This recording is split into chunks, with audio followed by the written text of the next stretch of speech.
Salut mes petits pragmas. Alors, on va pas forcément parler de la grève, de la manifestation actuelle de la révolte des agriculteurs, mais si on arrivait à une France sans agriculteurs. Vous savez que moi, c'est ce que je vous ai expliqué, c'est que dans 5 à 10 ans, le but c'était d'éradiquer éradiquer le monde paysan en fait. Je pense que là, la volonté est liée. Et donc, quand j'ai vu ce titre, je me suis dit, ah ouais, quand même, il y en a qui y réfléchissent quand même. Alors, ça vient de chez Marianne. Bientôt, une France sans agriculteurs. On vous explique en 5 minutes. Alors que d'ici 2030, près de la moitié des agriculteurs partira à la retraite, le Premier ministre Gabriel Attal a annoncé, dimanche 14 janvier, que le premier projet de loi de son gouvernement porterait sur le renouvellement des générations en agriculture. Et rappelez-vous, ça on l'a traité en vidéo, on en a parlé. À part forcer les gens à aller dans l'agriculture, je vois pas comment tu peux faire un projet de loi pour attirer la nouvelle génération dedans, puisque tu as tout fait pour la flinguer, cette agriculture. Tu as tout fait. Il n'y a personne qui va aller dans un boulot où il gagne même pas de quoi vivre. Faute de candidats à la reprise, la situation démographique agricole est aujourd'hui dramatique. Et oui, il reste moins de 400 000 agriculteurs aujourd'hui en France.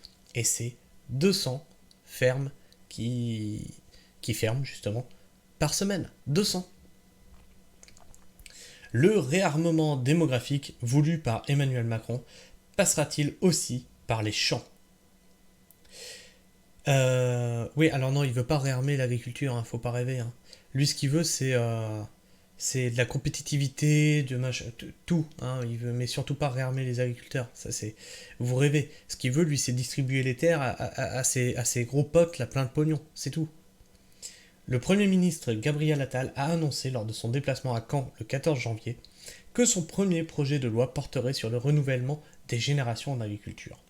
Le cabinet du ministre de l'Agriculture, Marc Fesneau, reconduit à ses fonctions, a par la suite précisé que ce texte serait présenté le 24 janvier en Conseil des ministres, car études statistiques sur études statistiques, la sentence est impitoyable. La France va tout droit vers une agriculture sans agriculteurs. La France va tout droit vers une agriculture sans agriculteurs. Je vous rappelle, allez chercher ce documentaire Hold Up sur les terres agricoles. Comment qu'on peut arriver à faire de l'agriculture sans agriculteurs? Les salles de traite automatisées. C'est des robots, c'est automatisé, c'est comme dans une usine. On traite les vaches de façon automatisée, comme à la chaîne, comme dans une usine. Les tracteurs drones et les satellites. Pour le moment, on n'y est pas, mais tu rajoutes une couche d'intelligence artificielle par-dessus ça, et t'as même plus besoin d'un technicien ou d'un salarié agricole qui dit au tracteur drone dans quelle parcelle il doit aller et quoi faire. Voilà. Oui, on va tout droit vers une agriculture sans agriculteurs, et je vous l'ai annoncé depuis des lustres maintenant que c'était le projet. Le déclin démographique de la population agricole a aujourd'hui atteint un point critique, alors que la moitié des actifs partiront à la retraite d'ici 10 ans. Mais que se passe-t-il dans les champs français? Tu veux savoir ce qui se passe dans les champs français? On est surtaxé, on est à l'agonie, on a des sociétés qui décident du prix qu'ils vont acheter la matière première. Et entre-temps, ils se font 30 milliards entre le consommateur et l'agriculteur. Ils se font 30 milliards. En même temps qu'on baisse le prix d'achat chez l'agriculteur, on augmente le prix de revente chez le consommateur.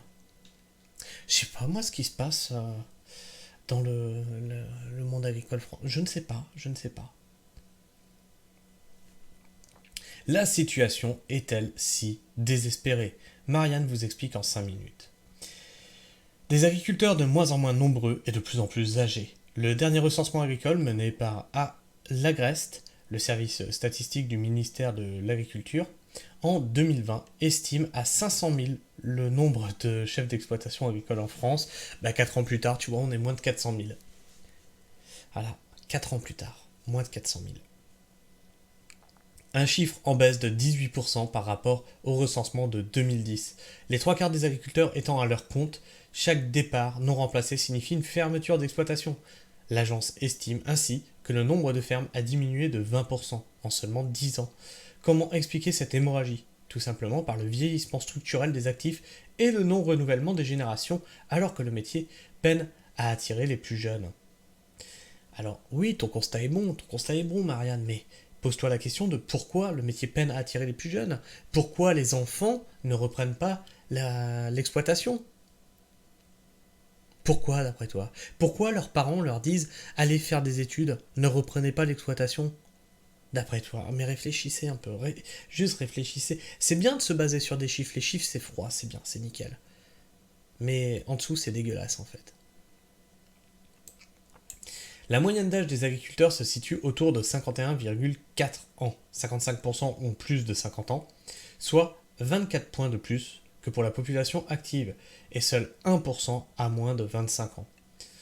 Le ministère de l'Agriculture estime que la moitié d'entre eux sera partie à la retraite d'ici 2030. Les agriculteurs constituent ainsi, et de loin, le groupe socio-professionnel comportant proportionnellement le plus de seniors en activité. Les fermes spécialisées en culture fruitière, en grande culture, céréales, pommes de terre, maïs et élevage bovin sont, plus que les autres, dirigées par des exploitants seniors. Oui, mais ça, en fait, ça vous arrange bien, puisque de toute façon, vous voulez la fin des élevages, hein? C'est ce que vous voulez. Les vaches alpètes, elles font du méthane, tous ces délires, là, écolo, hein? Et escrolo, plutôt, hein? Puisque vous voulez la fin des élevages, eh bien, figurez-vous que j'ai un exemple très parlant, c'est que pour le coup, à côté de chez moi, il y a une ferme qui se fait, que l'enfant reprend, et il arrête l'élevage. Il arrête l'élevage, mais vous saoulez tout le monde, vous avez saoulé tout le monde. Donc non seulement on va vers une agriculture avec de moins en moins d'agriculteurs, mais en plus le peu d'agriculteurs qui restent, ils feront pas d'élevage. Voilà. Mais je me demande bien ce qui a pu conduire à ça. On dit que gouverner c'est prévoir, c'est bizarre ça que vous l'avez pas prévu. Hein. Mais moi je pense qu'en fait c'était juste totalement prévu. C'est vos plans en fait. En cause, une retraite prise tardivement, la faute à une pension modique versée par le régime de la mutualité sociale agricole, la MSA. Jusqu'à la mise en œuvre de la réforme des retraites l'année dernière, les agriculteurs pouvaient espérer prendre leur retraite à 62 ans, contre 64 ans aujourd'hui. Alors, on va en parler de ça. Les agriculteurs qui partent à la retraite aident bien souvent, quand les enfants reprennent, les enfants sur l'exploitation. Ah si, je peux vous l'assurer. Et l'âge de départ à taux plein est toujours fixé bien plus tard, à 67 ans. Imaginez, 67 ans, dans un métier aussi physique que l'agriculture. Imaginez juste. En gros, t'arrives à la retraite pour mourir, quoi.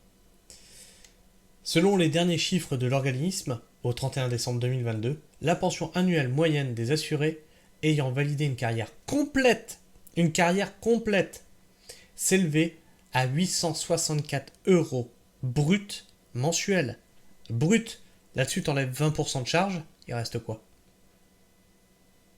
Et ça, c'est leur pension retraite. Bien loin de la pension moyenne des retraités français, qui atteignent 1531 € brut mensuel, tout régime confondu, fin 2021. Donc on voit qu'en moyenne, un agriculteur qui arrive à la retraite, qui a bossé toute sa vie, qui s'est tué à la tâche, qui a fait un boulot physique, touche moitié moins qu'un salarié standard en moyenne, qu'un salarié standard dans tout autre corps de métier. En plus de avoir vécu une vie de misère, sans vacances, sans week-end, à 70 heures. Ouais, 70 heures semaine, ouais. Des petits agriculteurs qui n'arrivent plus à transmettre leur exploitation. Une fois le corps usé et à la retraite, et la retraite devenue inévitable, les agriculteurs ne sont pas au bout de leur peine, puisqu'il est devenu très difficile de trouver un repreneur, surtout si l'on dirige une petite exploitation depuis 2015. On estime qu'en moyenne, 20 000 chefs d'exploitation cessent leur activité chaque année, tandis que 14 000 s'installent, selon le ministère de l'Agriculture. 70 000 postes seraient à pourvoir. Alors non, arrêtez avec vos éléments de langage, c'est pas des postes à pourvoir. Quand tu es agriculteur, tu as ton compte. Tu n'es pas salarié, tu n'as pas forcément ton SMIC. Hein. C'est pas des postes à pourvoir, là. Un tiers des agriculteurs chefs d'entreprise de plus de 60 ans interrogés lors du dernier recensement agricole ignorent ce que deviendra leur ferme après leur retraite.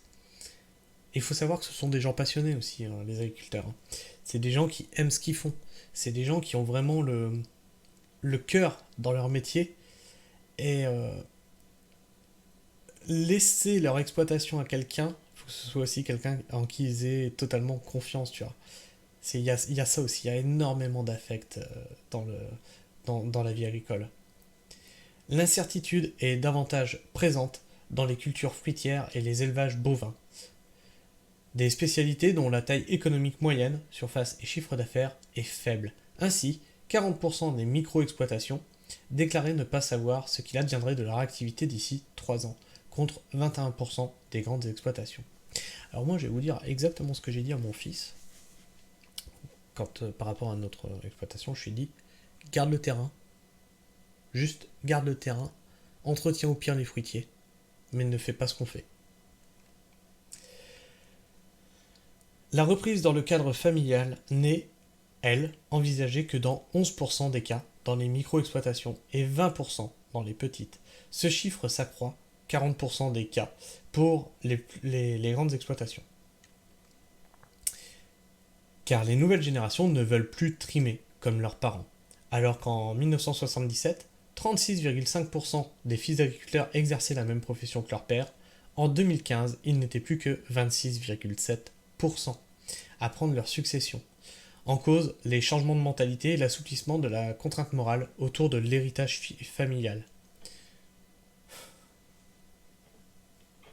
En cause, vous pensez que c'est ça, les changements de mentalité et la fin de la contrainte morale autour de l'héritage? Non, c'est juste un métier. Quand tu es gosse, que tu vois que tes parents travaillent 70 heures semaine pour même pas un SMIC, pour des fois même pas avoir la moitié d'un SMIC, pour même pas avoir le niveau du RSA, pour aller quémander des aides, parce qu'il y en a beaucoup des agriculteurs qui doivent aller quémander des aides. C'est le parcours du combattant d'aller demander des aides dans le milieu agricole. Vous croyez que ça incite les gosses à se dire « Oh tiens, je vais faire pareil, je vais me précariser ». Oh. Au point que les parents encouragent même désormais leur progéniture à changer de métier. Vous voyez, ça c'est ce que je vous avais dit. Je vous l'ai dit et ça, je le vois. La cause, des conditions de travail et de vie ainsi qu'une rentabilité économique devenue insoutenable. Même si les revenus diffèrent en fonction du type de production exploitée, les ménages agricoles sont plus exposés que les autres à la pauvreté monétaire. 18% d'entre eux vivent sous le seuil de pauvreté. 13 000 euros par an pour une personne seule en 2018. Alors, depuis 2018, ça a changé. Hein. On est à 9 000 euros maintenant. Hein. C'est marrant. Hein. Les coûts de la vie augmentent. Le niveau de revenu des exploitants descend. C'est bizarre ça. Hein. C'est bizarre. Hein. L'élevage bovin ne rapporte à ceux qui le pratiquent que 11 340 euros par an. Et à côté de ça, on a des streamers qui se font le même chiffre par mois. Logique. Ah mais ils travaillent dur. Hein. Les ménages pratiquant des grandes cultures sont mieux lotis avec des revenus estimés à 28 200 euros annuels.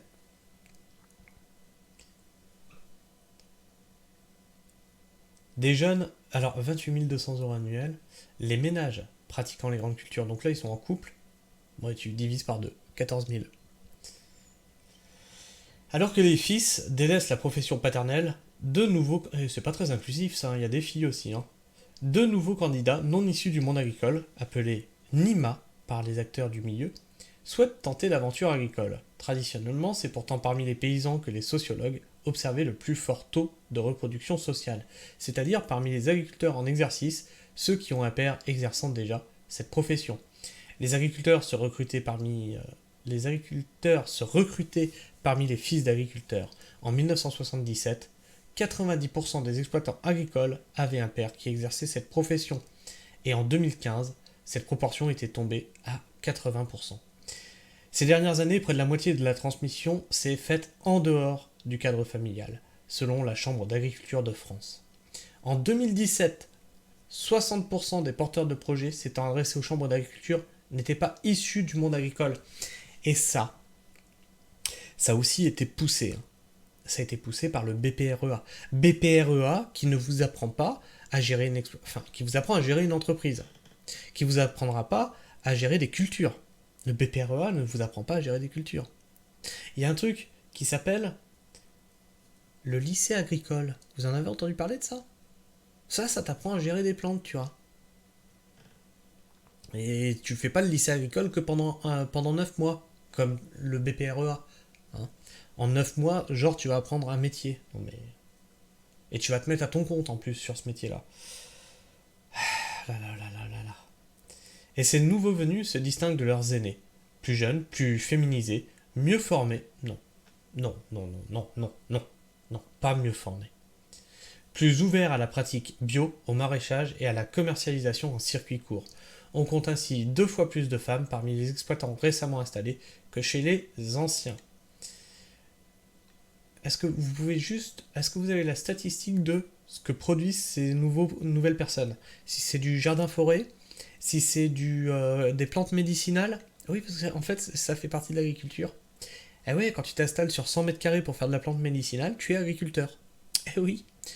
Donc moi j'aimerais bien savoir c'est quoi le modèle là, dans ces nouveaux venus. Mais qui n'arrivent pas à s'installer. Malgré leur bonne volonté, de nombreuses difficultés empêchent ces nouveaux venus de travailler les champs. En premier lieu, le prix du foncier qui a grimpé de 63% depuis 1999 pour atteindre, là encore, avec des grosses disparités, en moyenne 5 990 € par hectare en 2018, selon l'association Terre de Liens. La faute à un système de capitalisation, c'est-à-dire d'accroissement de la valeur de la ferme à travers l'investissement. Alors non, il y a un autre truc, ça s'appelle la SAFER. Ah oui, oui, ça s'appelle la SAFER, oui. Valorisée par les différents acteurs du secteur. Et quand les agriculteurs se retrouvent contraints de vendre, la valeur de leur foncier s'est largement accrue, ce qui limite les acquéreurs potentiels. Conséquence directe, les exploitations des cédants sont bien souvent hors de portée des nouveaux venus. Alors non, en fait ce qui se passe, parce qu'en fait tu as des prix qui sont liés à ton territoire. Exemple, vous appelez votre notaire pour savoir combien coûte un hectare dans votre région. Chez nous, c'est 2500 € l'hectare. Chez nous, à côté de l'exploitation. Si tu te déplaces de 10 km, c'est encore pas le même prix. Le truc, c'est que aujourd'hui, tu as des exploitations qui sont de plus en plus grosses. Et tu comprends bien qu'un agriculteur qui part à la retraite, il ne morcelle pas son truc, il veut vendre la totalité. S'il a 100 hectares, il va te vendre les 100 hectares. D'accord ? Il va pas te vendre un hectare, parce que c'est toi. Puis un hectare à quelqu'un d'autre, puis un hectare à quelqu'un d'autre. Non, il veut vendre la totalité, il va pas se faire chier. C'est pour ça que comme c'est de plus en plus gros, souvent avec des bâtiments, bah oui, bah c'est tout de suite, t'as facilement 600 000 € à foutre sur la table, quoi. En plus, t'as les bêtes, t'as souvent tout ça, t'as l'équipement, il y a tout ça à prendre en compte. C'est pas que les terres.